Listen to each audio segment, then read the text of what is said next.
इधर से हमारा लाश भी उठ जाए ना, इमरान के लिए इधर से जान भी हाजिर है। उसका माल नहीं है, बाप नहीं है, भाई नहीं है, कुंभ के लिए लड़ रहा है, कुंभ के लिए लड़ रहा है, कुंभ के लिए जेल काट रहा है।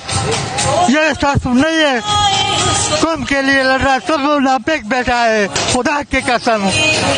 मुझे ये मेरा बताइए, बाप नहीं है, आप रोने लग गए हैं। हमारा दिल रोता है, तमाम भाई हमारा दिल रोता है भाई। जिंदगी में मैं जैसे में नहीं गया, ये पहला बार है। मैंने गजल लिखा है, आप सुनेगा इंशाल्लाह, देखा। ये क्यों इतनी मोहब्बत क्यों करते हैं आप? आंसू आ गए। ये है ये जब इमरान खान आया, सारे मुसलमानों का जलास हो गया। उधर अक़वाम मुत्तहिदा में उसने इस्लाम का पैगम्बर का बात किया है, सबको ऊपर माना कि अगर हमारे नबी के पीछे बात करेगा फिर हम तुम्हारे बड़े को नहीं छोड़ेगा।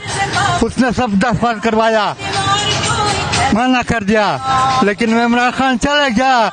ये गद्दार लोगों ने उनको भगाया, उतारा।